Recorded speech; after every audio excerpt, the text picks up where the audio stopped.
Okay, welcome to the August 20th meeting of the Waterboro Planning Board.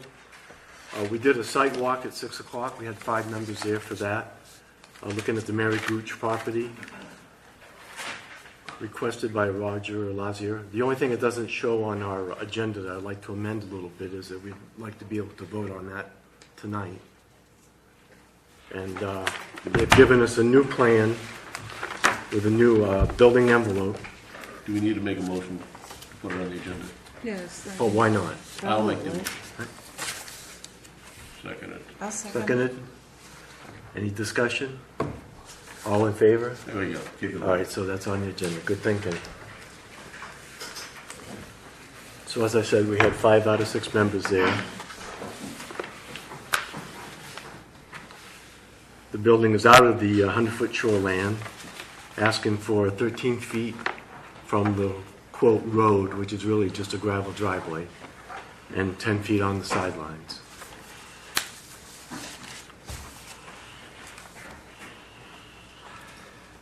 Any discussion? Any motion? Make a motion to approve it as drawn. Second. Any discussion? All in favor? That's approved. Thank you, Steve. Approved. Good job. Would you like us to do more to make it harder? Would you like us to make it harder? Was there not enough drama for you? No, it's fine. Thank Okay, just checking. All set. All right. That's it. You barely sat down. you. Yes. Our next appointment is conditional use, relocation in shoreland zone, excuse me. Map 39, Lot 8-54, Ina Way, by Rita, Cote, and Marguerite Dowd. Hi, I'm Rita. Rita, could you just tell us a little bit about what you had in mind? Put a foundation underneath the camp, and our aim is to make it a full-time residence, or at least a 9-month out of 12-month residence, so that we need the basement to be able to put the furnace, et cetera, et Same cetera. size house. Same side house, we're not expanding at all. All we're doing is digging and putting a foundation What's under underneath there it. now? Oh, dirt. Just posts, you know, Posts, that type yeah. of thing? How far up are you going, do you know? We're not raising the camp at all. Oh, really? We're just going down. The way the camp is, the front is on the ground, and the back is 3 feet up. Yep. So we're just going to keep it exactly like that. We don't want to raise it at all. We want to do as little impact as we can possibly do. Sounds good. That's quite a location you have there. It is the perfect location. It's nice. I love it.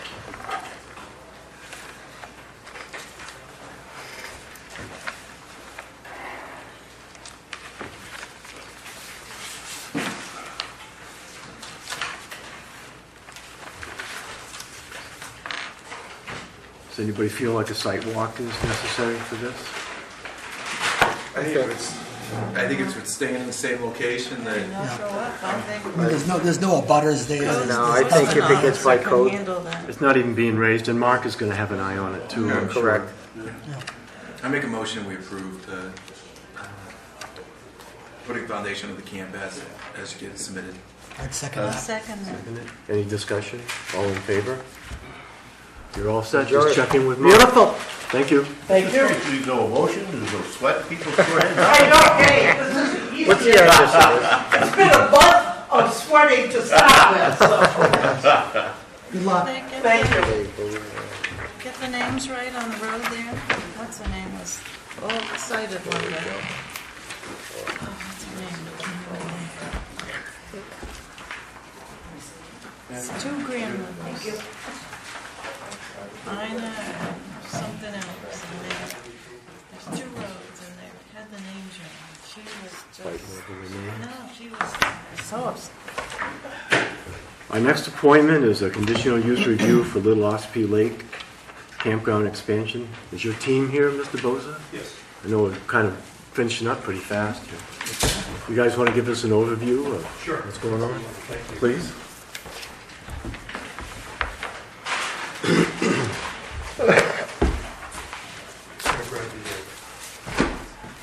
Mr. Microphone?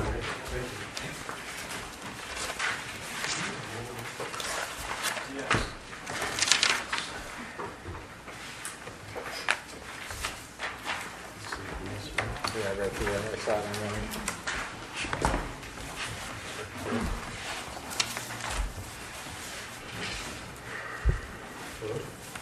Is this, you probably hear me anyway. Yes. Just keep it up like that. We'll hear you in TV land. Yes, that's what, Okay, great, thank you.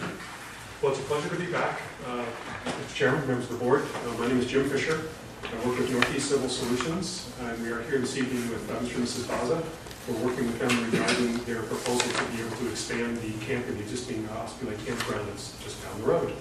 The Bozzas are here this evening, as well as Travis Collier, one of our engineers, and soil scientist Jim Logan from Albert Frick Associates, who did some of the soils work on the site. As you remember, we were here just a couple of months ago asking for some input from the board. Thank you very much for being able to give us that. We'd be able to proactively act on some of that. And then again, at the end of this session, or at any point, basically, please feel free to ask any questions or address any comments or whatever, because this is not our last meeting here. We're not asking for any specific approvals this evening, where before we were just kind of introducing ourselves in the project. We've now done the vast predominance of the engineering. We've submitted to the Department of Environmental Protection for the permit that's required there. We've done the water testing, the soils engineering. Basically, everything is done as far as design is concerned. And toward that end, we're just asking you for any other comments or questions that you might have, and then we'll be back hopefully in a month in conjunction with a public hearing seeking final site plan approval for this end. What I'd like to do is just kind of reacquaint you a little bit with what we spoke about a couple of months ago. Route 5 right here, we're right over here. Pretty much everybody knows what the campground is, McClucas Road. This is the existing portion of the campground right now. You can see the pond that's over here, and the lake where the docks are. What we've got is the existing sites that segue down into an open area right now. This is a gravel area. What you see in dark gray is paved. McClucas Road, the internal road network, and Route 5. The tan areas are those roads and trails which are graveled, but are passable to the same extent that the paved roads are. They just haven't been paved yet. And then what we're proposing is an extension that would be paved off of this particular section right here, crossing through wetlands. The wetland crossing is already there, by the way. This is not a disturbance area. The crossing already exists. And right now it comes over to this section and comes out to McClucas Road. What we're proposing to do is, as you can see these sites right here, is expand these sites from 61 and add, that are currently here now, and adding another 42, I believe, is that right? 48 sites, thank you, that are right over in here. You can see the proposed layout of these sites. Just prior to the last time we were here, but now officially, Mr. Bozza also was able to acquire this house, which is right on McClucas. As you're probably aware, as we're all aware, there's only one other house on McClucas before it basically ends, where the pavement portion of it ends. So he's now got the property that comes up to this point and then down through this point on this side of the road. That's important because in this particular case, this is the access that already exists onto McClucas, and we're proposing to be able to then bring this loop up here and then down this way, and also utilize the houses. If the Bozzas may choose to actually end up living there during the time that they're there. And of course, again, this is only about a 50% annual opening for this project, for this whole business. Great business though it is, bringing other business dollars into the community. There are people who want to stay here for either a couple of weeks or the entire season in many cases. But it does get relatively active, but only again for about 5 or 6 months out of the year, and more particularly from that Memorial Day and Labor Day time frame. Toward that end, the Bozzas may choose to actually live in the house or turn that into something different that we can always come back for another site plan review at a later time. Right now, that's not directly connected to our request to actually expand the campground, but we would then be back to the board to the extent that we choose to use this for something in particular, so we let you know what it is, and then obviously you can approve it toward that end. This little road that we've got right down here, connection, does or doesn't necessarily have to be there. We showed that only because we worked it into the stormwater modeling regarding the impervious surface areas that we're creating, the proposed impervious surface areas. That's the stormwater permit that is required by the DEP. So we wanted to put that in there. If we don't use it, that's fine. If we do use it, it will already be taken care of, and the DEP is indicated that's not a problem in terms of still us being considerably under the threshold for the Tier 1 permit for the stormwater. So as you can see, as far as traffic patterns are concerned, the main entrance is here, and will still be here off of Route 5. The check-in is right here at this particular section of the campground. Typically, the traffic would come around this way, loop around up, and it's kind of coming around the hill, a little bit of a hill right here, coming around it this way down through this area. We've got turning radii that we actually submitted. They're part of the templates that you got to show you that the turning radii for the type of vehicle is basically it's the size of a city bus. Some of these vehicles, as you've probably seen, are getting rather large compared to when they were when they were younger.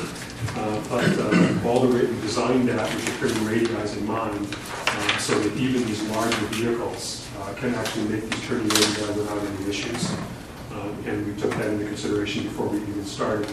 All the impervious surface areas that you can see here, the little drives, each campground, each campsite will have its own drive. This is ostensibly where the vehicles, anywhere from a car of 10 to one of the larger vehicles, can park. They're by far deep enough to be able to accommodate that. This tends to be toward the top of the hill, quote unquote. That's important because this is an actual micro watershed in this particular area, and I'll let Jim Logan speak to that a little bit more here in a moment. But essentially, as far as stormwater is concerned, to the extent that you're interested or concerned, the vast majority of that stormwater is actually going to kind of be working this way. And we've got buffer areas that are created, which is one of the reasons why this upland area doesn't have campsites in it, is because these are our buffers that are also required for stormwater attenuation on site. The great thing about this whole activity is that the post-construction scenario of stormwater flow relative to pre-construction scenario, the difference is exceptionally minimal, not zero. So what that means is that the buffers that we've got here, before it goes into the stormwater buffers, meaning natural vegetation in this particular area, is designed to be able to capture and slow down the majority of that stormwater to the point that when it actually flows into here, for instance, stormwater now falls and it goes where it goes. Our job is to make sure that when it leaves our site, there's no greater amount of stormwater activity going off of our site that is already on our site and is attenuated naturally. So we've taken that with these natural buffers that we're creating here, and it goes into the wetland system, which itself tends to slow it down and grab it and allow the treatment of that stormwater before it actually ends up leaving the site and going down the Cooper's Road. And eventually it all ends up in Ossipee anyway. I think that was a question by one of the individuals last time in the audience and then the board, so we wanted to address that to you this evening. As far as traffic is concerned, we have had a traffic study done in this area. Because we're not proposing that many sites, and the traffic study indicates that once most people get into the site, they tend to stay there. As far as their majority of vehicles are concerned, some of them have that third wheel tow thing, whether in a car or whatever they might have, and they go out and about every once in a while. But for the most part, they live here, to the extent that they're here. The point being is that there's no traffic movement that is required. As far as the DOT considerations are concerned, there will be increased traffic, albeit relatively minorly. And remember, we're looking typically at the traffic analyses being done during the peak hours, which are typically the morning and basically the commuting times.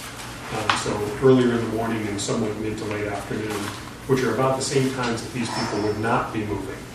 Most of the check-in is typically, and the departure is typically in the middle of the day. And then there are obviously some people who want to go out to eat or what have you, and that then necessitates a little bit more traffic or predicates more traffic in this area.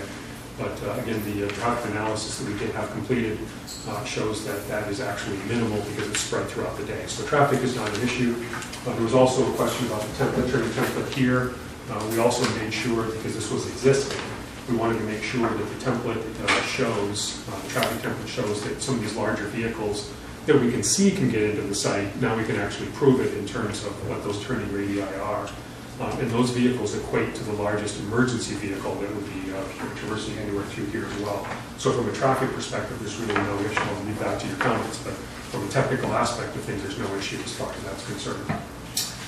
Some of the other issues we're looking at are the septic systems. Again, I'll let Jim Logan speak to that here in just a moment, but we do have 3 septic systems, 3 proposed new septic systems. There are, I believe, 4 right now on the existing site. We've got 3 more. And those are designed to be able to take individual hookups. Each site, by the way, will have a water, gray water, and electrical hookup right there. So as far as any colossal dumping of gray water, it's not likely to happen, because when anybody goes right up there, they can literally hook right up to it. So when they take their respective showers and do whatever they do in their own units, it goes right into the system and then the overall system, and then that is broken up into 3 different areas. One in this particular area for this section, this area for this section, this here takes care of this section, and then there's one right behind here that takes care of these lots right down here. These are the only 4 lots right here that would need a small pumping that would be taken care of with just literally a buried unit, a small pumping station that would be buried right in this area and just pump right to there, and then we're taking care of it. Obviously, those nitrates need to go right into this area. We also had an analytical study done of the water. There was a question about making sure that there's no issues as far as gray water contaminating it or additionally contaminating it waters here. We've got a report for you toward that end. It was done by Cote Analytical Services, which does this water testing. And their indications are that, and we'll provide all this information to you, is that we're at about 1/5 of the level that is tolerable for swimming, meaning we're way down below. There's absolutely no issues in terms of, typically when people think about swimming in gray water, we'll have you be looking at nitrates.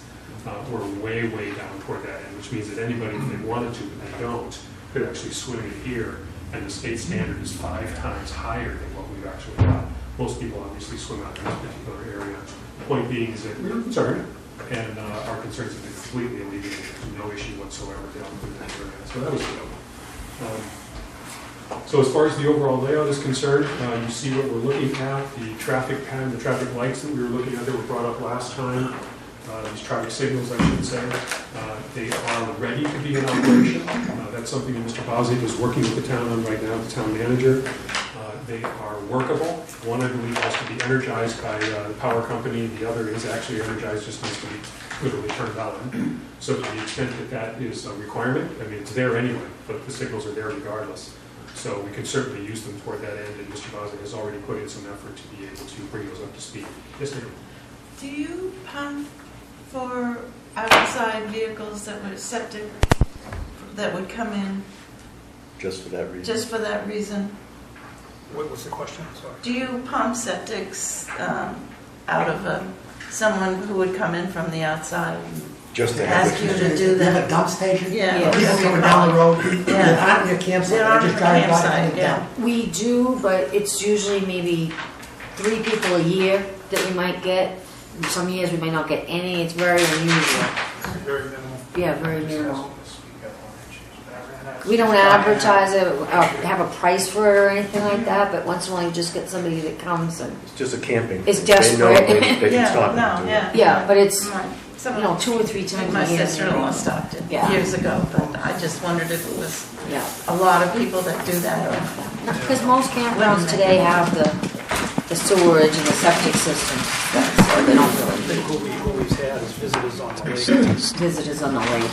relative of someone that owns. Yeah. So as far as the concern about, does that answer your question? Yes. Yes, thank you. Was there another question? Okay. So as far as the traffic safety is concerned, those the signage is in place, the lights are in place, they just literally need to be energized, and that's a town issue that we're working with as far as the town manager is concerned. As far as safety is concerned, the crosswalk, the road has just been recently redone, and the crosswalk does exist here. We're willing to certainly paint it up to make it a little bit more visible, but the bright yellow signs are right there pointing, saying here's a crosswalk, be safe, be careful, etc. Speeds being what they are in this area.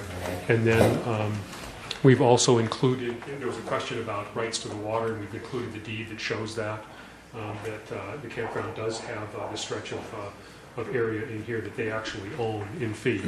And then that leads to the boat issues as far as the docks are concerned. We can certainly speak about that this evening, or we can do that at a later time. That's certainly up to you. We're prepared to do it this evening, or again, we can discuss it later. What we really want to focus on, obviously, is the concentration of your comments and information about the actual expansion of the campground here.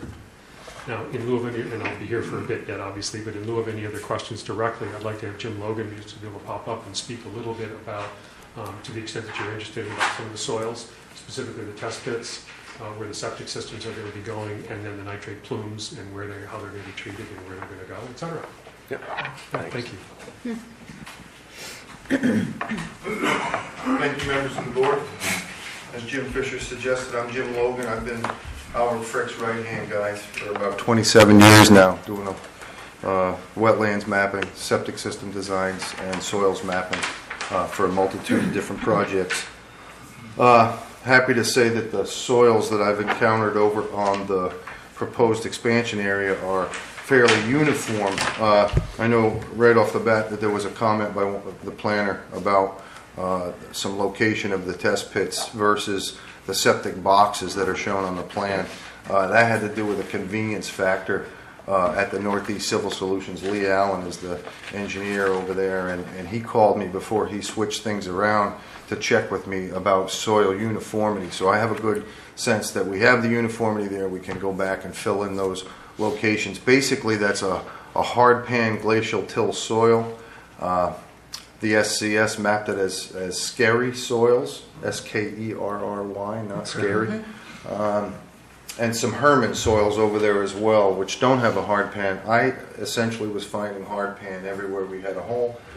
We had 10 test pits thus far in the early stages of this project. There's plenty of soil suitability to accommodate far more than the 48 sites that he's trying to propose, making me somewhat comfortable that we have future backup areas.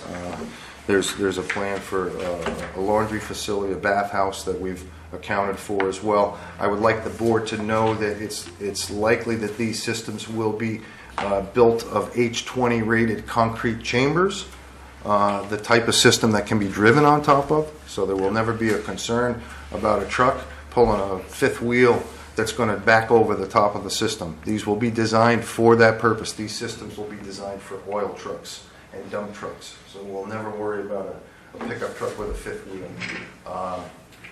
In preparation for tonight and prior to my field work, I spoke with Glenn Angel, the state soil scientist, or state site evaluator, let me clarify, he's the state site evaluator, on the subject of the concept of a campground expansion that would involve these H20 rated chambers. And he said, no problem, the plumbing code is established to allow vehicular parking right on top of the system, so that this won't be a concern from the permitting standpoint.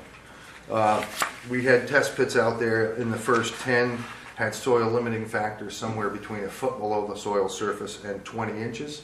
Above that hard pan, because it is a hard pan soil, any nitrate plumes from these septic systems are liable to chase the topographic gradient and travel on the hard pan, so the logical plume locations will be toward the buffer areas that have been selected for stormwater prior to getting into the wetlands. And since these wetlands on this site are essentially forested wetlands that are not so wet as to be bog type soils where the water table would be right at the surface, they tend to be nice sinks, if you will, for treatment of nutrients. Believe it or not, to the extent we don't have standing water or water bodies or water courses within the wetlands, we prefer the wetlands as treatment for things like nitrates from septic systems, so that we can provide for safe drinking water down slope someplace. I'm also happy to note that the piece of soil that or the landform on which this campground expansion is intended to happen is not in the direct watershed of Little Ossipee Lake. It has quite a long travel time to come around to be in the lake proper. So that was a comfort level. What we've done till now is we haven't done full designs for these sites yet and the individual systems because, and I don't believe we're required to, the reason here is that there's some cuts and fills involved in this plan, and ultimately anybody that knows some septic system design, we like to get them as shallow as we can, so that if we're going to have a 4 or 5 foot fill above the original soil where the suitability is, we're going to utilize that for its suitability, but we want to raise the system up to get it as shallow as it can be. There are a couple of months out of the year where we can rely on the evapotranspiration or the fact that the water will evaporate from the system through a shallow cover as opposed to pushing it deep in the ground. So I refrained from doing actual designs until such time as we have a better handle on where the grades will end up, and then we'll bring those systems up shallower as a result. As Jim suggested, each one of the sites is intended to be supplied by its own sewer pipe, and that would handle solids and gray water, so that the dump station will not be as needed for each individual camper. This is much more common in the campground design world. We've done an awful lot of design work with other campgrounds in southern Maine, and the trend is towards full service sites that provide the water hookup and that also have the electric and that also have the sewer directly. You're not having to loop back around once a week to dump your tank. What else? We are talking about 3 individual systems. They're all less than 2,000 gallons apiece, so none of them are officially engineered per the state of Maine plumbing code. Engineered systems are those that are 2,000 gallons or more per day in one location. By separating the systems over 100 feet apart, they will retain that non-engineered status for designation. And we'll better spread wastewater out on the property as well, so that we're not concentrating it all at the one location, thus treating the watershed, I think, in a much more sensible fashion.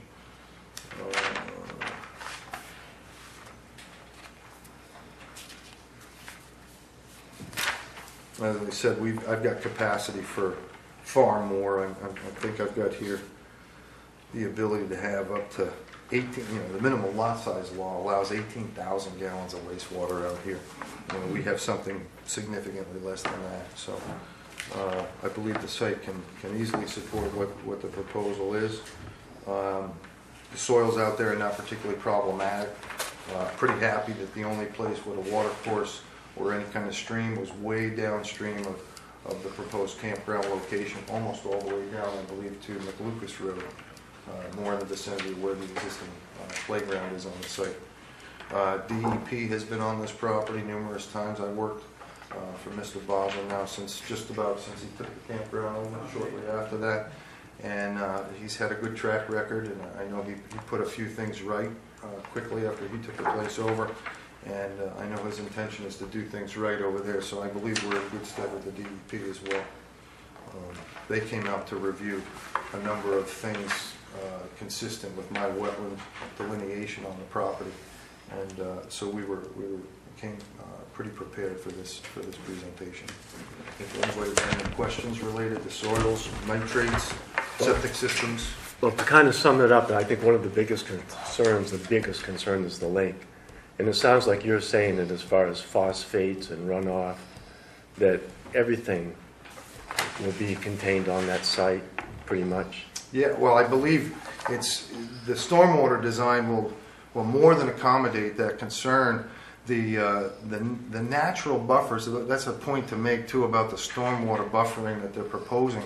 These are natural buffers where we're letting the forest floor, we're letting the natural woods be the treatment vector, if you will, for the nitrates or for any of the phosphorus plume or whatever we might get out of them. You tend to get a pulse after every storm event that runs off of the paved areas and so forth. That's best trapped in the natural duff of the forest floor.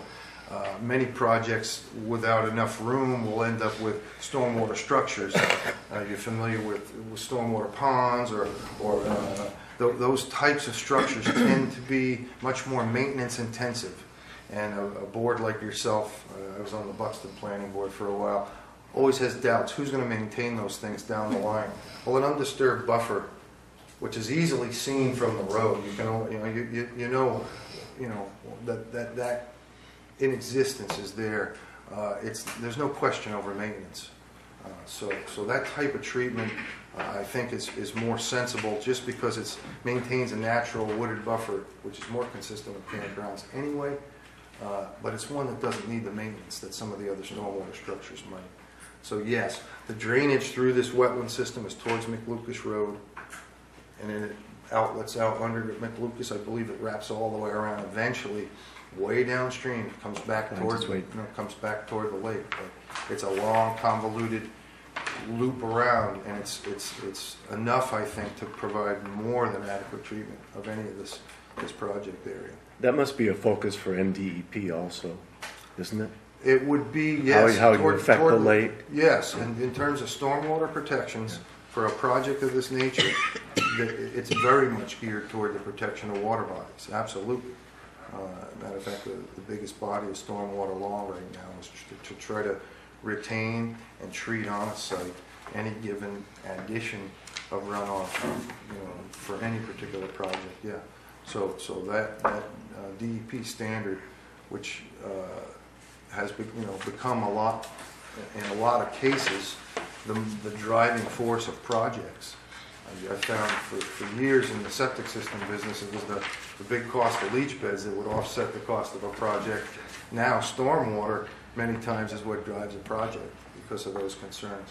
But yeah, DEP has a pretty tight oversight. I'm sure that the engineers over at Northeast Civil are well familiar with the folks over at DEP and their assiduous review of stormwater proposals.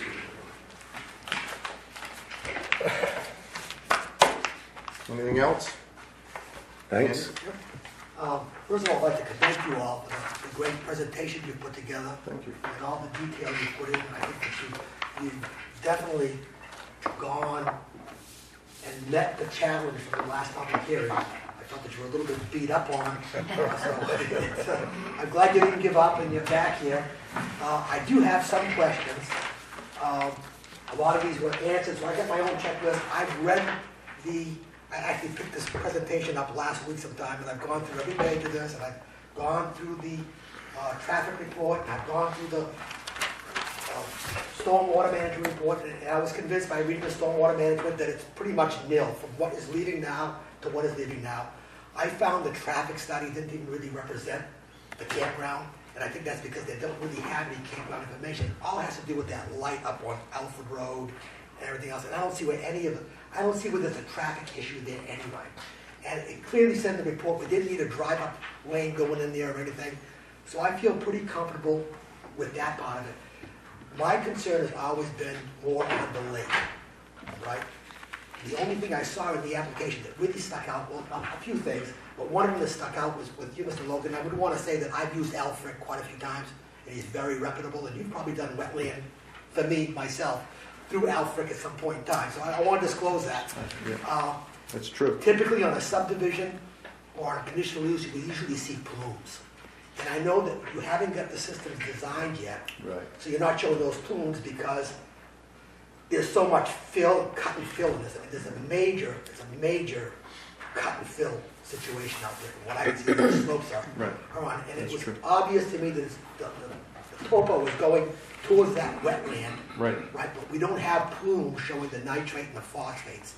So I'm wondering how, in my mind, I'm saying to myself, if you're going to cut 13 feet out of a project, how do you design a system on that? Because 13 feet down are not soil seep tested.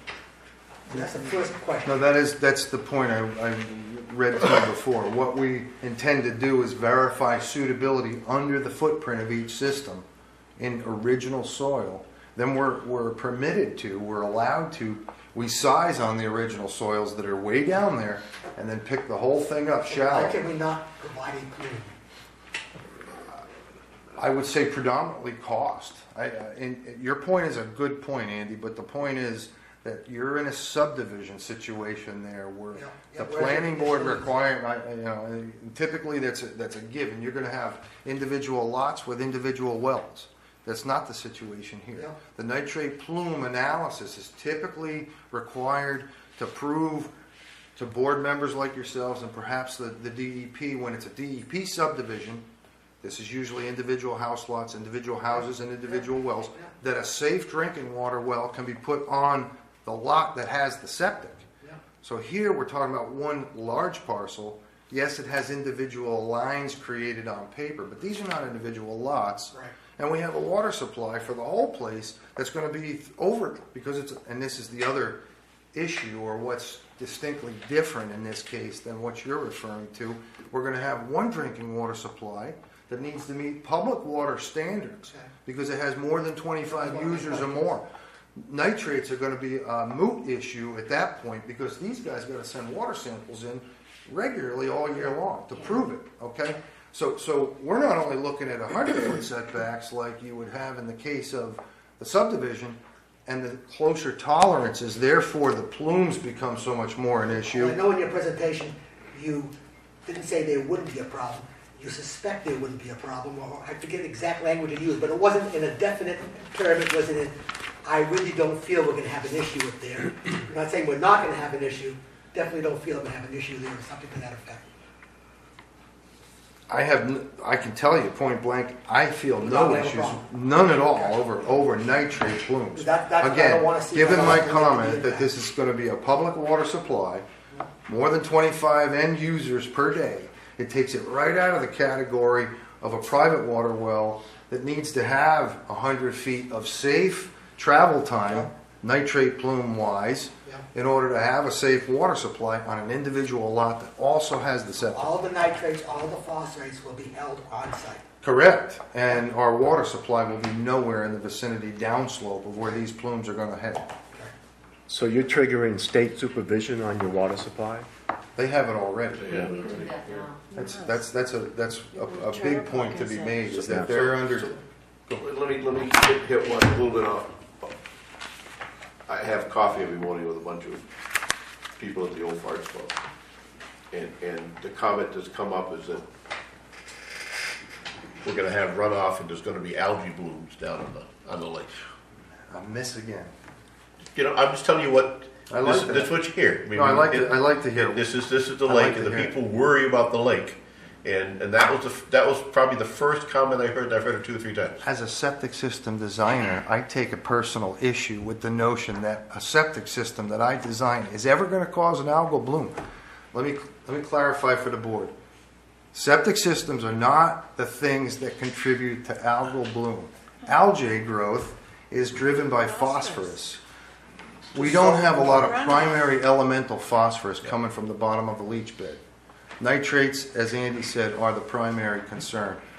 The phosphorus that's going to the lake is due to sediment runoff. Yep. And that's camp roads. That's the gravel on McLucas Road.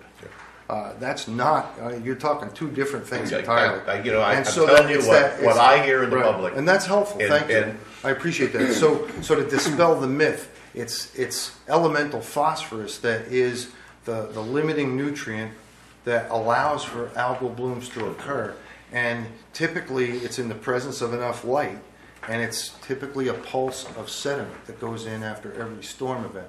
That's where stormwater runoff will help to control that for the new part of the campground.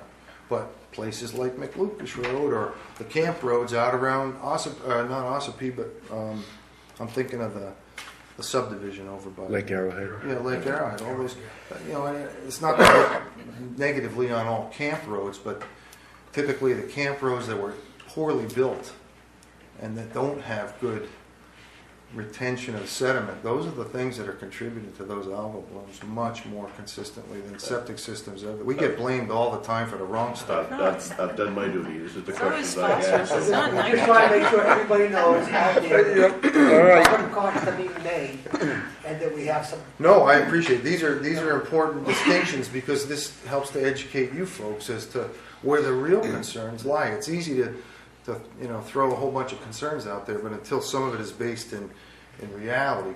Certainly nitrate is a concern, and certainly we do want leach beds to function correctly. We have some states out there though where 100 feet isn't even the setback to the lake edge. So Maine is doing a pretty. That's what I was going to phenomenal say. You have one of the strictest regulatory organizations in the country that's overlooking what you're doing, that's backstopping it. So, I mean, even if you were lax in what you were doing, they're not going to allow it. They're going to catch it. Yeah, it's not that you would be. It's absolutely true. So one of the things to point out is that none of these septic systems are going to go in a shoreland zone. They're all going to be outside shoreland zone, which is critical.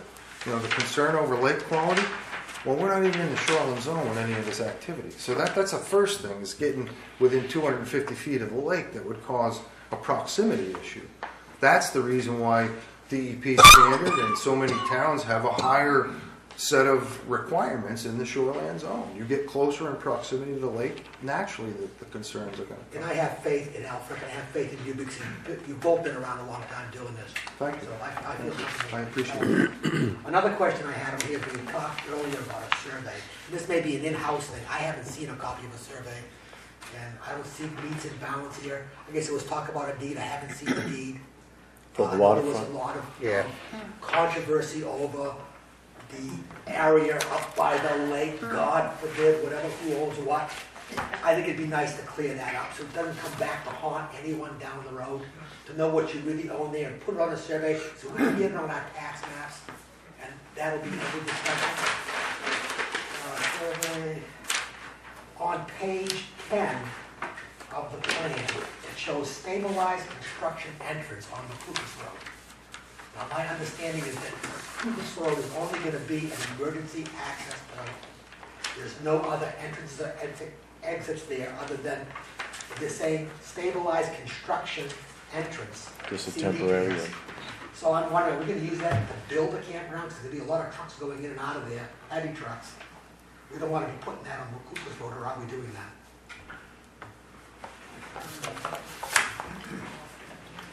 Very good question.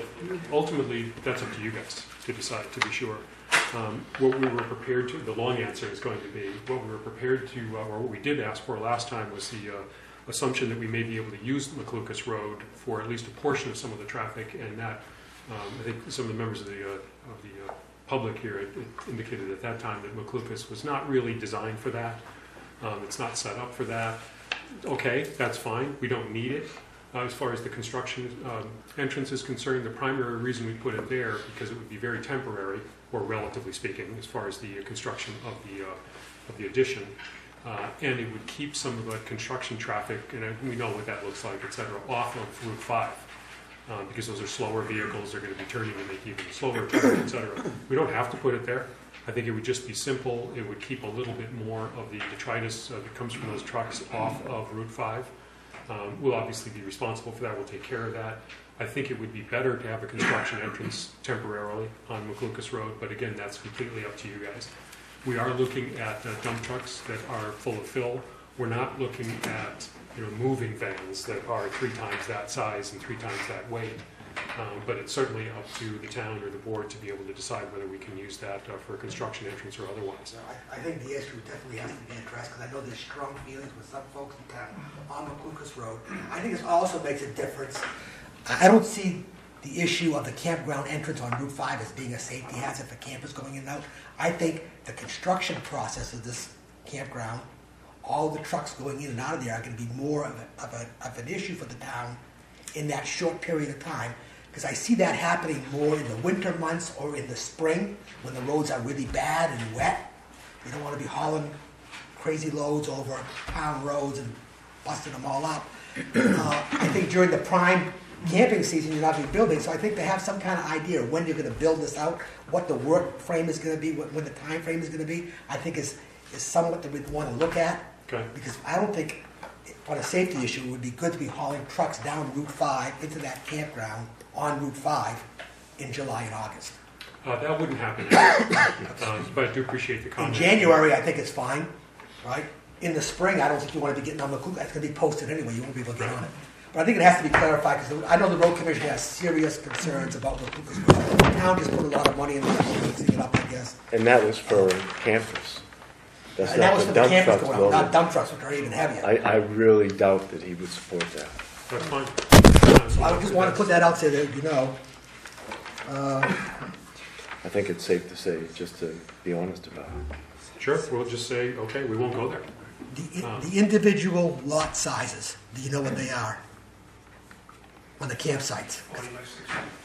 40 by 6, is that 8,000 square feet? 6 times 8 is 48? Because I think it calls in the ordinance that they're 8,000 square feet per site. It's 5,000. I think it was 5,000 per site. Was Was it 5,000? I thought it was, yeah, 8 per acre. So 5 times 8 is 40. Yeah, okay. So I'm sorry, it's 5,000. So if you meet that, you're all set. No problem. I'm just checking to make sure that if you need a waiver, you're going to have to submit for your waivers in writing. Right. And we usually have you submit for your waivers in writing separately, not all the waivers together. Put them separate so we can vote on separate waivers so you don't get the whole thing knocked out. Great. Site size, I know that you're going to need a waiver. Looking at the plan, you're going to need a waiver for the 50-foot wide road, if you're going to do that, and you're going to need a waiver for the number of bat houses you need. And You're great. You can come on up here. well, I'm just saying to get these in writing and get them submitted. is the board will not act on a waiver unless it's submitted in writing. Right. Your intention is to have more permanent sites and not transient sites. Correct. What is your time frame, do you think, that it takes to go from a more heavily used campsite with traffic coming in and out, with people pitching tents, to getting them all to like more permanent seasonal sites? Not sure how to answer that. Just an educated guess. Well, most of them are that way now, aren't Most of them are 90%. seasonal now, and the few, 4 or 5 sites we have open to use for transient. So I would see, if we would have put in 48 sites, yes, we would have transient business. We'd be taking any business we could until Yeah. the people stay seasonal. Could take 3 years. Okay, that's not bad. They definitely seem to stay once they get there. You look at those places, and We've been very lucky. they didn't that just way. pull in. It's a lot quieter than it used to be. It's quiet, it's more I don't safe, hear a thing. It's a nice everybody group. knows Nice each group. other, it's a We nice used group to. of people. Are you using a private vendor for your waste right now, or is it going to the Waterboro landfill? DN, D&M? yeah, Okay. no, DNA. D&E. D&E, okay, D&E. that's right, D&E. GNF and D&E mixed up. Yeah.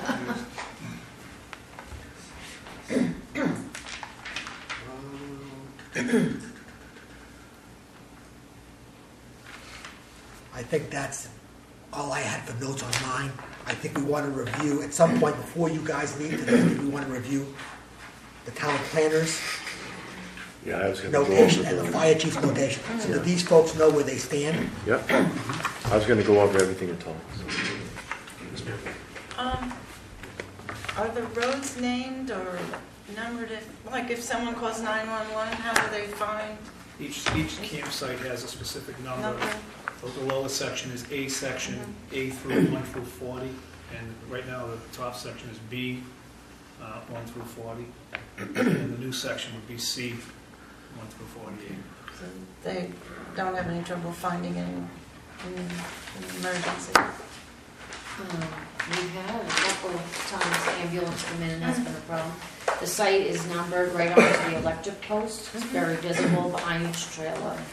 You can see how the numbers run as you go by. Yeah, and we have the map posted right in the office trailer, and we have all the emergency numbers on, we have them posted all over Manager sites. manager sites, and the number to go right to the manager site, so they would be, routed right to where they need to go anyway.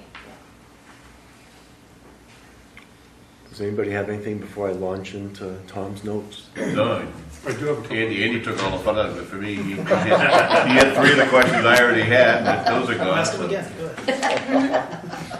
Just to not necessarily finish up, because I'll certainly address any questions or comments that you have as well, but a couple of other points that I just wanted to mention. We will make sure that the waivers that we are requesting are in writing when we come back to you next month. Just to let the board know, the waivers that we're looking at, just for rumination between now and the next meeting, are indeed road width.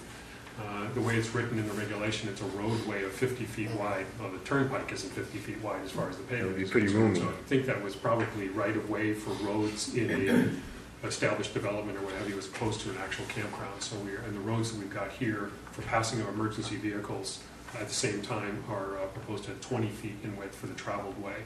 And then because it's all one property, we're not looking at an actual right of way. There's no reason to grant a right of way to ourselves. So that would be one of the waivers that we'll articulate in writing. Another one is the number of bathhouses. Thank you very much. And then another one is we'd be looking for a waiver of the high-intensity soils map. That wasn't actually a requirement, but I think somebody brought that up last time, which is one of the reasons why we asked Jim to be able to come here this evening. High-intensity, there's already available what's referred to as a medium-intensity soils map, which is fairly standard for subdivisions and for expansions of campgrounds or something to this effect. That pretty much follows the soils profiles relative to the topography. And given that we're not in the shoreline zone, what Jim has explained, et cetera, I just don't know that it's really necessary. I don't think it's going to prove anything to do a high-intensity soils map. And what that means is that he's going to spend a lot more time going out there digging pits to see what the soils are. Well, to a great extent, he's already done that in terms of looking for the various test pits that we were looking at originally before we even planned the expansion. So we have all that data. It's just not literally in a high-intensity soils map. because there's a fair amount of expense involved in that. That's usually when you've got a lot of very clustered subdivisions where the homes are very, very close together because the soil's superior. In this case, we're not like that by any means, so we will be asking for that as a waiver. Certainly up to you to grant or not. I would request that, and I think now might be the time to, in conjunction with our next meeting, which I believe would be, well, we will request the next meeting to be heard here back again on September 17th. We'd love to be able to entertain a public hearing to the extent that you deem one necessary, which I presume you do, at or just preceding that meeting. So whether it starts at 7 and the meeting then goes, or after, well, that is the meeting, but whether you want to make it a little earlier than that or at 7 or whatever, we just requested that public hearing be in conjunction with that meeting and immediately preceding it so that we can address any of the questions that the public may have at that point as well. Landscaping, there was an issue brought up about landscaping. We're absolutely happy to address that. What I'd like to be able to do is, since landscaping is typically, as far as the planting is concerned, is typically at the very end of everything, meaning the build-out, we'd like to be able to have the board's permission, and we will ask of this formally, to work with the planner regarding that as far as the landscaping is concerned. Most of it's going to be the natural terrain that you would see, but we're certainly willing to augment each one of these sites. We want them to be beautiful over the long run, so there will be some planting, some trees and some bushes, et cetera, and we can work on the planting schedule with the planner toward that end, rather than coming back to you guys 5 times throughout the following 2 years or something like that. And then also the definition of substantial work. What we're looking at, Dave is working with the town manager toward that end. And because we're looking at potentially phasing this in, we'd like to get approvals, obviously, at one time for the whole project.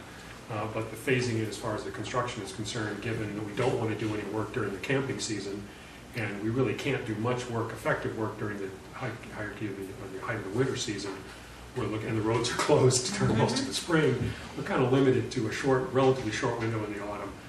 We're not going to be able to get everything done in one season or 1 year. So toward that end, we just suggested a substantial work time frame would be over a period of 2 years. We may be able to get it all done in 1 year, but if we have that 2 years, then that allows us to phase the construction, basically. To actually finish and open an area and then move on and do another area? Yes. Not to do the whole site? Right, correct. I think it would just work out better all the way around, given the short time frames of the building window that we'd actually have available to us. And then I'd be willing to certainly discuss and be happy to do so the water issue, the dock issue. If you have any questions, obviously, that you want to ask Tom, or we want to go over those issues now, that's fine. And then I can bring that up again a little bit later if you're interested in that, or we can do that at the next meeting as well, whatever's your preference. And we can go into Tom's information. It might be advantageous at this point just to go through the punch list, if you will, most of which has been covered either by the board or by the presentation. But I think it would be important to get some clarity as to, especially at the public hearing and final vote of the board, as to the number of docks. Right. And that's called out again in this list here. Right. So, And I think there's a way to do that, too. I know we don't. so it may be helpful just to walk through it and catch any. Yeah, that's part of this bullet list, too. So we'll start on that. The first item is the how that access road, emergency access road, is going to be blocked. It says on sheet 12 that it's going to be a 3/8 cable. Yes. Is that like the traditional, just attached to 2 trees and stretch across the roadway? Trees or bollards, something that is anchored, solidly anchored, and then it would have flagging on it, or otherwise. Yeah, I was going to say, because there's a lot of ATV traffic up right. there. We don't want anybody getting. Obviously, you're going to protect yourself by making it visible. Yes. And I would assume the lock would be something that's compatible with our fire station. They have those, I can't think of the name of them. Lockbox. Yes. Yeah. Those lockbox. Lockbox type of thing, so in an emergency, they can get through there. Absolutely. I can tell you in an emergency, the fire department's going to get through anything they want to Oh, do yeah, anyway. I agree. But yes, that will be provided to them, absolutely. But that's something that we'd like to have reviewed by the fire chief and the director of public works too, but that's not your job. And the turning radii, it almost sounds like with the campers that you bring in there that you're kind of laying it out for an emergency vehicle anyway. Yes. I mean, even though those are 20-foot roads, I mean, what do you think? My personal opinion is that, if you can get an amateur driving a camper and backing it into a campsite, town of Waterboro should be able to get there with a fire truck. If not, we're in trouble. That's my opinion. If they're gonna ask for a waiver of this, I would think they would simply sit down and talk to the fire chief and get him to go flush 3 times. Yeah, and that might be difficult with the fire chief, because I know we've had this issue before. Like I said, I don't think his opinion is going to be what my opinion is. So it's something we probably ought to discuss, because I'm not sure how the board feels about it, just to give these people some insight. I know that I had to have, when I did my subdivision, I had to have an engineering study done as to what the minimum width of a right-of-way had to be for emergency exit. And I know he has a letter on file that is 22 feet, which I personally thought was ridiculous at the time, but there is really no standard in town. Clearly, we went down for a sidewalk earlier today, down into the lake area. A lot of these roads are 12 feet wide, and I'm sure they've had to get fire trucks the year before, and they've managed to do it. Their 20-foot is certainly more adequate than trying to drive into Dunkin' Donuts down here in that driveway. Exactly. I don't personally have a problem with any of the radiuses. I don't have any problems with the public safety with this plan. I really don't. I think it's more the turning than it is the 20-foot road that they're looking at. Turning it's the radius? corners. Yeah. We have cul-de-sacs at the end of the subdivision that the turning radius is a lot sharper than this. But I think we It's still need 100-foot radius. Well, we do his have- buy-in for this. And we will provide that to you, actually through Tom. We do already have the turning radii templates that show those maximum length vehicles are able to make that. Otherwise, we wouldn't have designed it that way. Yeah. Right. To the board and Jim, to help facilitate this, what we should do is we'll set up a meeting with the fire chief. You can bring the templates. We'll Okay. sit down either with Mike or Matt, look at the templates and ask. It's preferable that you get a letter from the fire chief so that the planning board has a paper trail of that conversation. And that's what you said in here, and I Yes. kind of ad-libbed. But So I think, Jim, next step would be to set up a meeting with the fire chief. Sure. It would also be my understanding at this point, if you had to change the width of the right-of-way, just so the board understands, you would have to probably change your DEP application as well, wouldn't you, for pervious? Well, if they're looking, if the town is looking for a wider impervious surface area, depending on whether that triggers one of those thresholds, Exactly. either yes or no.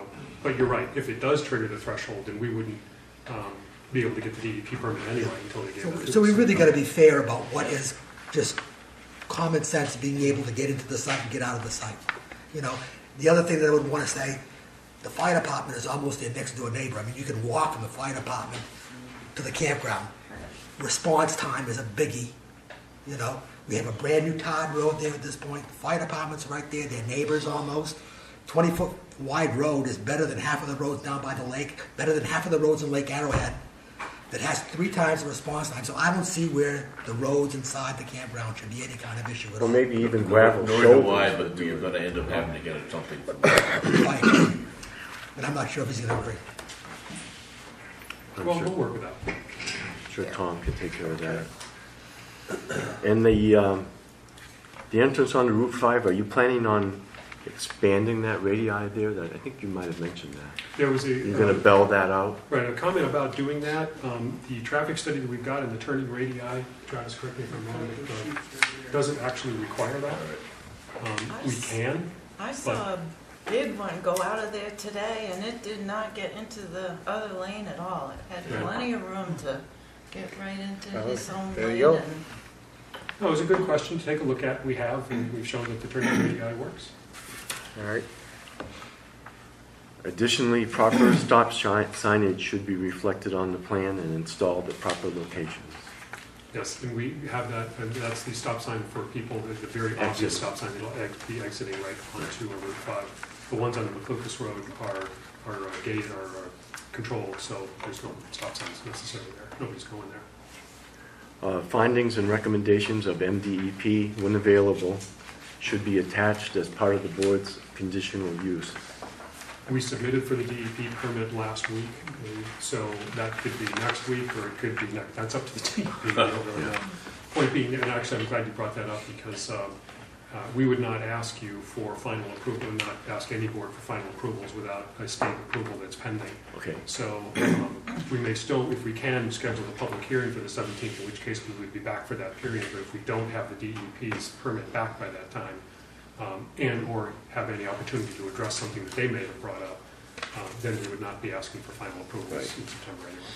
But yes, we will. But that won't become part of the conditional Absolutely. use. We talked about the test pits.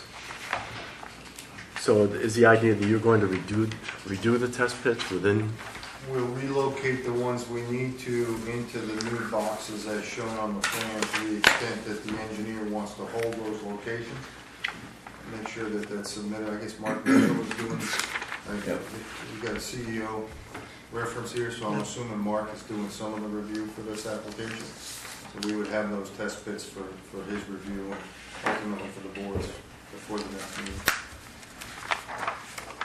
I'll need authorization as a C. I believe I'll get that. Okay, thanks. On the crosswalk, it sounds like you've talked about that quite a bit, but a mutual agreement between the planning board and the applicant relative to appropriate measures for pedestrian safety. So you're going to reactivate those flashing lights, restripe the crosswalk. Isn't there, you said there's also a sign to stop for pedestrians and crosswalk? Or? There's signage already in place, and we will restripe the crosswalk. The activation of the lights, we can. Those are basically DOT and town lights on public property. So we can't really take ownership of those. We made sure that they work, but CMP or the power company has to energize those. So you're not taking ownership of the lights? We can't. You couldn't if you wanted to? You don't mind paying the electric bill. You don't mind fixing them when they're broken. Just don't want the liability of The it. state does not want us, doesn't feel that we should be running those lights. Now, if we were to come back in each direction and have the sign saying pedestrians and crosswalk, caution, would that be on us or on them? Isn't this, For the signage. what part of this is the state? This is Route 5 we're talking about. Yeah. That's When you put a crosswalk up, the last time I checked it, we couldn't do a crosswalk on Route 5. That was up to the state. Well, that's already there. It's already there. All we're redoing They is just restripe It is there. But that's what I'm bringing up. I don't believe we have the authorization to do a crosswalk on Route 5. I believe that's up to the state, You're probably right. regardless of the fact that it's already there. We can check with the DOT to be sure. How shall I say this? The town has a crosswalk ordinance, Yes, it does. and this crosswalk was approved in the 80s by the town of Waterboro. Yes, it was. Over a state road. Yes, it was. So that's all I can say. I think it's very well marked. Dwayne, you know where Yeah, I I'm get saying, that. right? I mean, even I've just gone out of my way the last couple of months to drive down in front of the campground because I don't typically go that way. And my wife is tired of me hauling her. Well, before we go home, we're going to go by the campground to see all these kids that are supposedly hauling floats across and stuff. And I've yet to see one. I've seen, I think, 3 vehicles come out of the campground area. And I've seen like 100 vehicles come out of the New Napa. You know, so I mean, I don't see there being an issue with the crosswalk or the kids or public safety. I think the campground has got the little signage out, the little kids, crossing. I think that if somebody hits somebody in the crosswalk, it's because, quite frankly, the state of Maine has told people you have the right of way. You don't have to look anymore. You can just cross. But they can, It's also the speed. Yeah. If they were doing 35, if Yeah. you try to do 35, it's so easy to stop for that crosswalk. It's Yeah. because of the speed. but the sight distance is good, and the speed is a different issue. That's not your problem. That's Right. the state's problem. It's clearly posted what it should be. Someone doing the reasonable speed. It's no more dangerous than any other crosswalk we have anywhere. and that was in the traffic study too, that there needs to be Yeah, I some saw law that. enforcement down there. Part of the issue with the crosswalk, I think, in Maine, is that people in Maine aren't like people in New York. New York, you stay on the sidewalk, and until that walk sign goes, you don't even step off the sidewalk because they will run you down. In Maine, we indoctrinate our children to get off the school bus and don't look for cars. Look at the school bus driver, and when he tells you to cross, you cross. And then when you get to be a teenager, you don't even have to look. I have the right of way. And they don't even look, they just walk. So I mean, there's a limit to what you can do in a You know what, Andy, crosswalk. it's nice to hear a parent actually say that. when I read the traffic report, I was looking for the accidents. It's They're a at the high intersection. impact intersection. Old Alfred Road and Route 5 is a high impact accident. They've had 13 accidents in 5 years, which qualifies as a high impact accident. 4 of those is people running the light. Yep. And they didn't stipulate the others, but in that 0.4 of a mile stretch, there was not one word of any accidents by the campground. All they were down by the lights. I would suspect when you come down from the lights by Lakeside Market to the crosswalk, most of the activity and the accidents are probably between that crosswalk, Lakeside Market, and not that I'm picking on Lakeside Market, I mean, it's a great business, but there's a lot of activity going in and out of there in comparison to the People back campground. right out. Having said this, I'm gonna do it one more time. Toward my campground expansion going in, and that was Route 5, I would very clearly know who's liable and who's responsible for that crosswalk going across the state Route 5, regardless of if we've got an ordinance or not. Because if somebody gets hit in it, they're gonna say, hey, you got no permission. Well, big deal, you got an ordinance. It's a state road. I would like to see, I think, for IU, I would make sure somebody from the state said, yep, no problem. Okay, Because if you don't, somebody's gonna get hit there, and good point. well, We can address that, absolutely. little things in life that That's, We live in a lawsuit happy world. The bottom line is it's a crosswalk, you know, the speed is appropriately posted. I mean, if you're doing 35, everything should be fine. So, I mean, it's more of a law enforcement and personal behavior. I mean, you look at some crosswalks like in Old Orchard, I mean, 1,000 people an hour go across those streets. They don't have flashing lights, and, I mean, it's a crosswalk and people are crossing the street. I mean, it's... And the only thing that would be worse there is if there was no crosswalk and no little people to stop and no flashing lights and no signage, you know, so at least in good faith, it hasn't been the state or the town that's come up. The owners of the campground have gone down and they've gone the extra mile to put the signage there, to put a crosswalk there and try to make it as safe as they can for the public. Yeah, and until you build a bridge over it, it's just going to have to do it. Yeah, which is, so toward that end, Mr. Chairman, given Tom's comment about here about a mutually signed agreement, if we were to put that in basically the essence of this discussion this evening on the crosswalk onto the plan set that will get signed by the board, is that adequate as far as Yep. okay. I would, but yeah, I would too. seems to be general agreement. Yeah. Okay. And then on to the maximum number of docks. You know, one thing I was thinking, I don't know how many are down there right now, but you know, you have a certain length of land down there, and you've established that you do in fact own it. I was just thinking of one way to limit the number of docks would be to just set, you know, say a dock every 20 feet. You know, to have a marker, whatever that works out to for that length of land that you have. That's the limit of your docks. I mean, what more could you do than that? Let me toss it back to you. What do you think about the dock situation? Talking back to the guy that's got it. What do I think about it? Yeah. I think they are 20 feet, like you said. We've got 9 docks, we've got 16 boat slips. We've got a waiting list of 10 customers looking to put boats on. The area that we're using is maxed out for what we could, unless we go further out. Now, I can make a proposal for a dock, a T-dock, 70 feet long, you know, a dock that's out with boats going this way. And we have no problem with that because we have no ordinance anymore.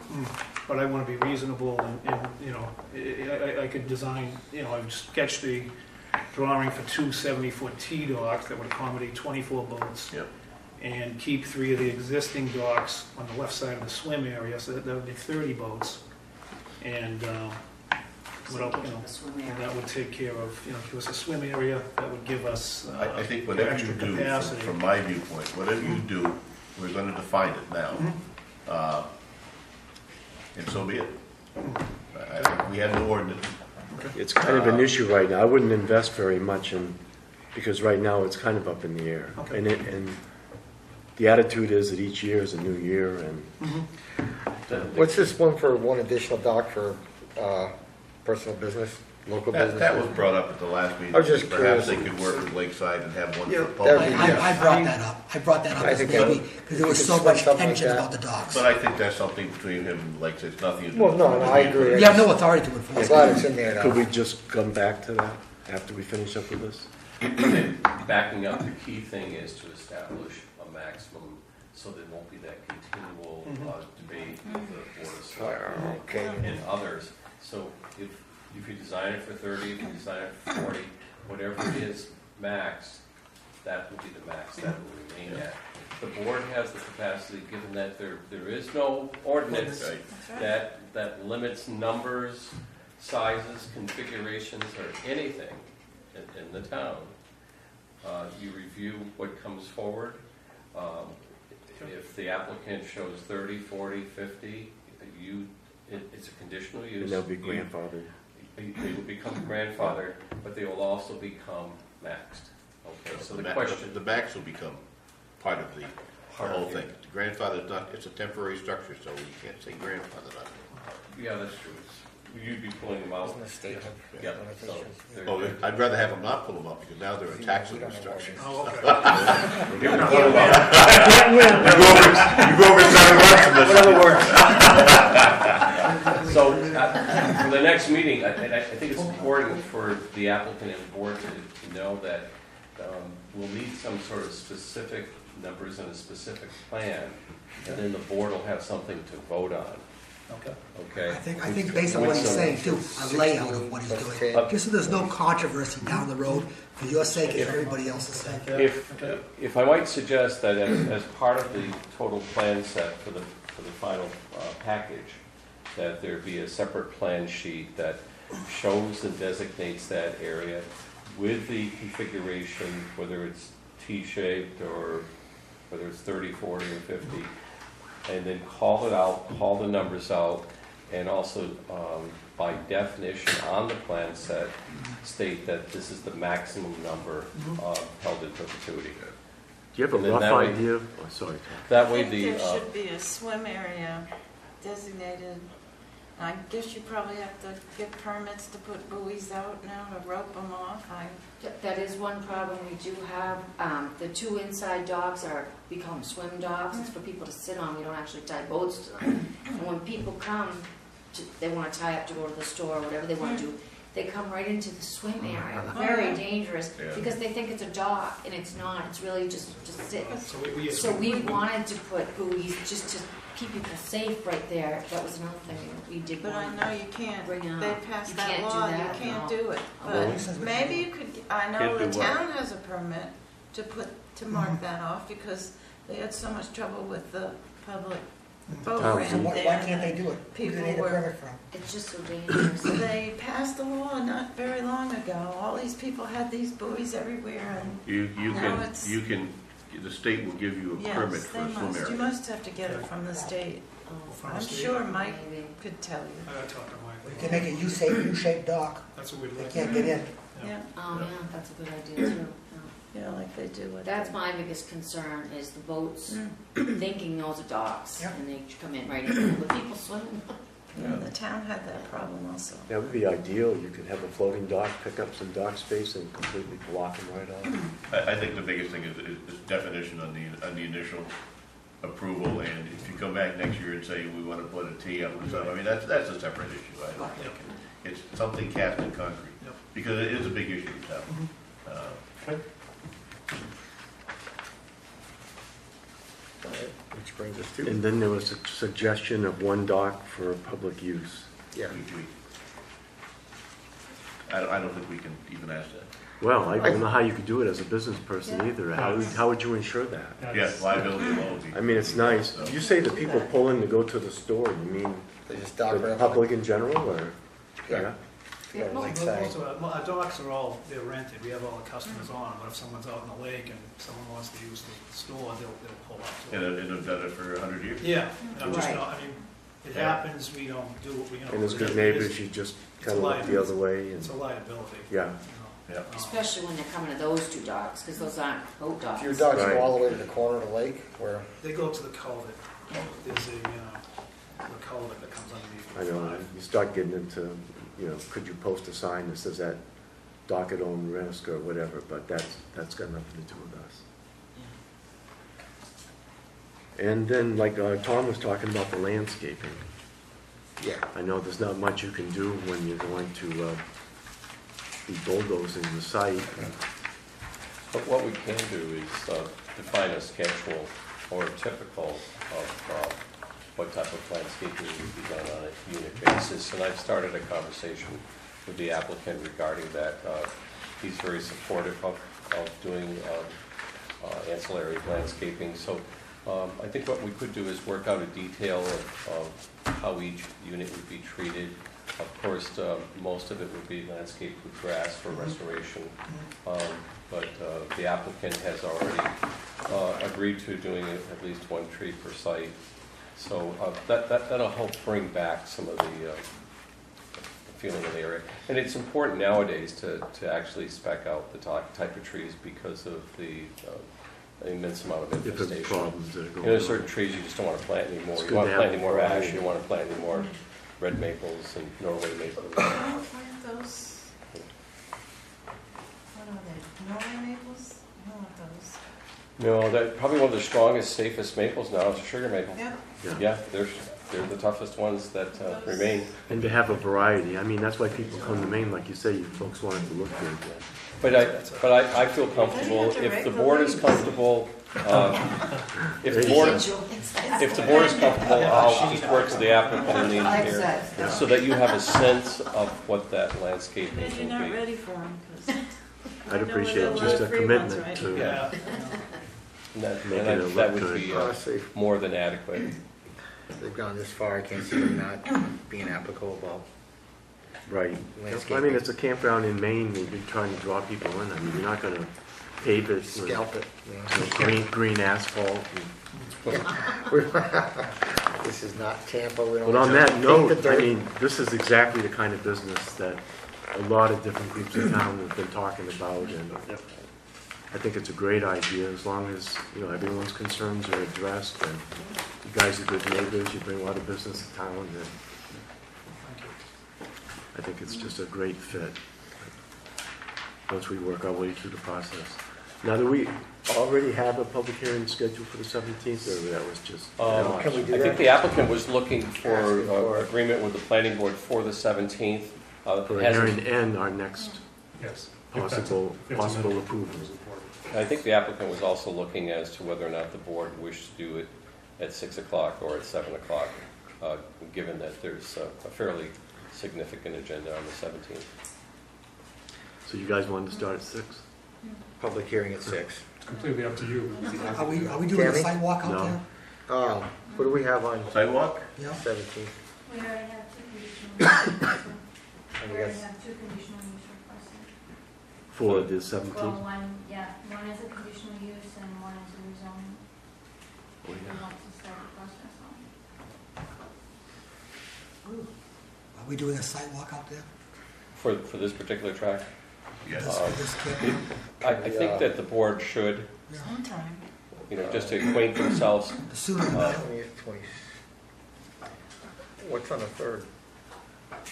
You already have a That- sidewalk on the third? And that doesn't give us time for No, you have a notification public hearing for, on that's right, that's for the, the conditional use section changes. 2.08. Yeah. So can we do a sidewalk and public hearing on the 17th for these folks? Do a sidewalk, then do a public hearing? Well, And then Works for us.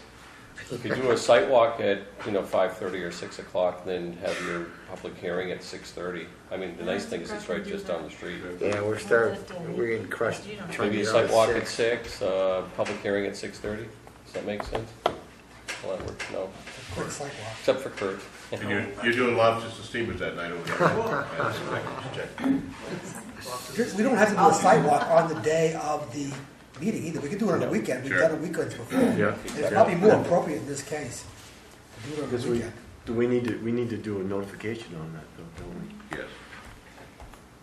I wanted to give us enough time to do it for the 13th, 14th, for that weekend, say the 13th. The sidewalk? Yeah. It gives us a couple of weeks. Yeah. Sure. You could, All I right. think that gives us enough time Posted. for notification. Yeah, see, I think for the sidewalk, we only have to give a 1 week notice to everyone. It's the zoning piece that has to have the 2 publications first before we can have the public hearing. So go for a What time? sidewalk on September 13th. At what time? What time? That's the question. What's good? Good for me. Anything's good for me. Saturday. It's a If it's Saturday. too early, I bring a 2-year-old and a 5-year-old. Is that good for you guys? Don't keep it short. Saturday, No, no. Looking at August, it is a Saturday. September 13th. Andy? Time? No, I'm fine. I can make it. Early? No, 9 o'clock? Judy? What time? 9? 9 o'clock's fine with me. 9 9 a.m. All right. On what day? Saturday the 13th of September. What day? Saturday, the Saturday, 13th of September Oh, 13th Saturday's good. at 9 a.m. Does that work? Now, All right. do you want to designate a meeting place being the campground is very No, we found each other Right today. next to the You crosswalk. should have saw us Yeah, out we'll there on meet the at the lake crosswalks. going, waving at each other going like this. How's that? Well, because I have to publish it, I didn't know if you Oh. wanted everyone that might want to attend. How about the front? We'll pull in the front right off of Route 5 at that office they have. No, this is, Go to the office. this is their busy season, so it's. Oh, Yeah, so easy Well, on it. middle of September shouldn't. Oh, okay. That's true. yeah, the front office. Meet by We your actually have a office. pancake breakfast that morning. I was gonna say There there'll be you a go. pancake breakfast going on, bring your appetite. Come Well, you hungry. can always have. Not lobster, we don't have lobster pancakes. Yeah. Maybe I ought to round up some chocolate chips. I shouldn't do that. But we used to do contracts with the guy that picked up our trash at the dump every year. And every year we'd kid him about, where's the lobsters coming in? So, would you mind being left out on the public hearing on the 17th? There's a lot of pressure to do this at 6 o'clock. I think it's only fair that they comment. I won't be here. So on the 17th, our public hearing will be at 6 o'clock with an appointment to follow. We have other appointments too, though, right? Yeah. But if, normally, what you've done in the past is if you do a sidewalk, you come back and you take a vote as to whether or not it's a yea or nay on your side. Yeah, but that would be, the sidewalk would be on a Saturday, and we're really just going to look, we won't be voting on But anything. then you're gonna have your public hearing on Wednesday, and At after the 6. public hearing, you could do your vote. I was just wondering where the other appointments fit in Right after that. Yeah, do that, afterwards. yeah, After, just like you've normally done. all right, after the public hearing and appointment, then we'll move on to them. And then whoever else falls into place. All right. Well, we can work on Maybe the a tough agenda. one. Does that all sound good to you? Yeah, We're sure good? does. Yeah, makes sense. This is where I get into trouble. And Tom's gonna flinch, but when we're talking about doing landscaping, we have at least one master gardener on the board. And we have a garden committee out there that's pretty good, bar none. Okay. What a wonderful thing to get them involved. Okay. I don't know how that would work. I'm bringing it up because I know what Judy does and what her passion is, so. Now she'll You kick don't people do like any that. invasive species, I'm fine. Yeah, bamboo. Bushes would be Yeah. great up there. Yeah. Lots of bamboo. Where is it? David, did you have anything you wanted to add to this, or?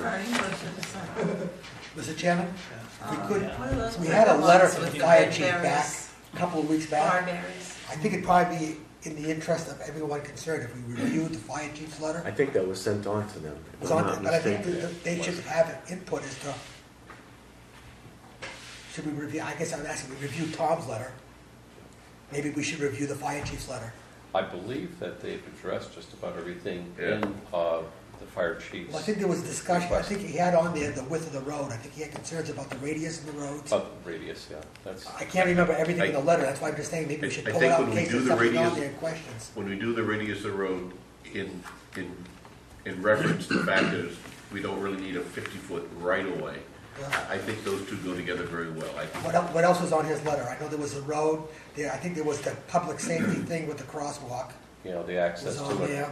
to McLucas. And a common key to Common emergency. Common key. key and emergency. So have we addressed them all? Yes. Okay.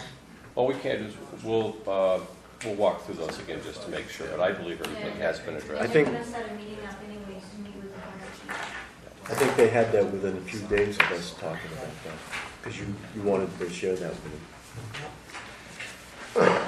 So I think on the plan, also, as much as addressing the waivers, I think typically on the plan, you're gonna have to have the waivers that you're requesting on the plan as well. Yes. On the final plan. Notes on plan, I would wanna see the emergency entrance on McClucas Road addressed. With clear language saying that it's an emergency entrance only. I think that it shouldn't be used for construction. Andy, That's my are personal you opinion. saying in the notation block as well as the labeling of it? Because right now It has it's to be on labeled. the plan someplace. Okay, In writing. Jim, if you put Clearly that marked on the in plan. the notation block. And I don't want to be a thorn in anyone's butt, but I did notice, especially if he's telling me that he's acquired the property next to the campground, that has an entrance on McClucas Road. Yeah. And I don't want to be a troublemaker, but one could say that the entrance is already there and he has the right to use it.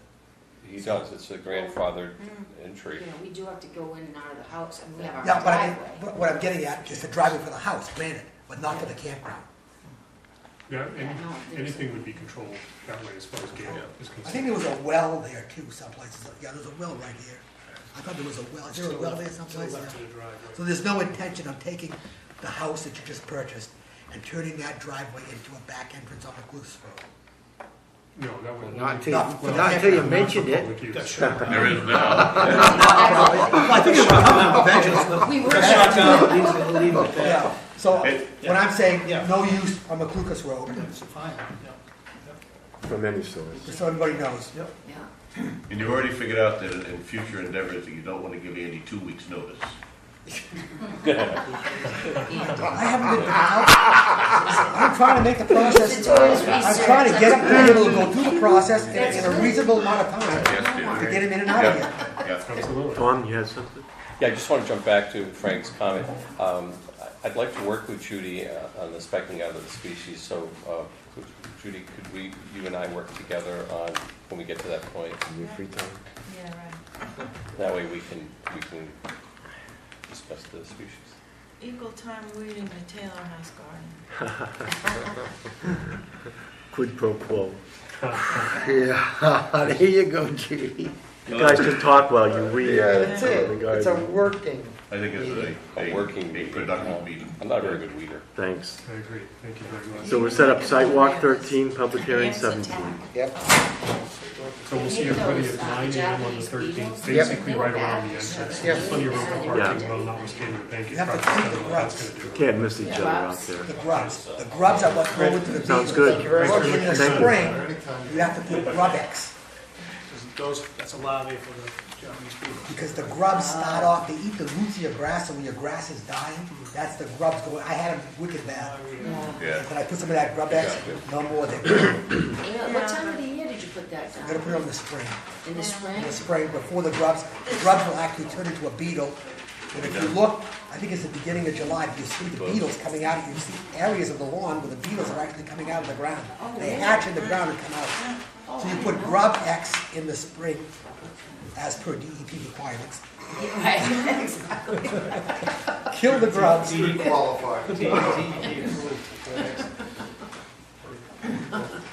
Can we move on? Sure. Good luck. Thanks a lot. You're good? Thank you. Thank you so much. Thank you. Thanks a lot. Thanks. Thanks. Nice to meet everybody. You want to take a break or? They don't need trees now. What do we got?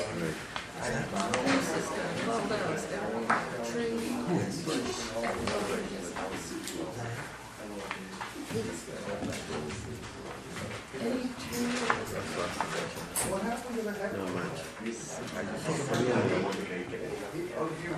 I mean, if you want to bail out, Some of them going out here to the board. Call it.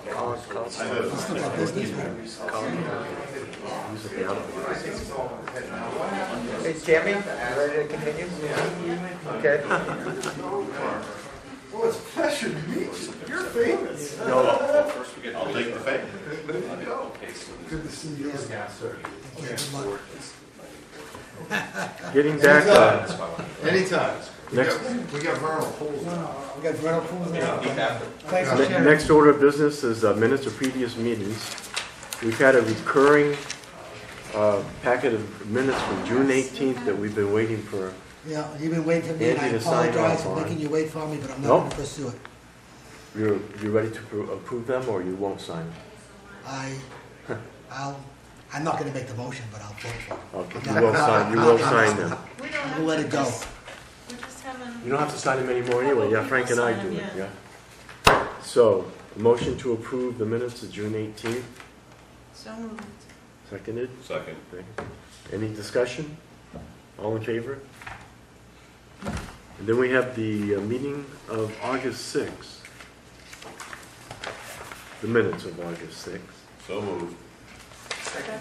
Everybody was here. Any discussion?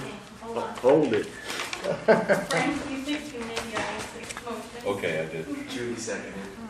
Thank you.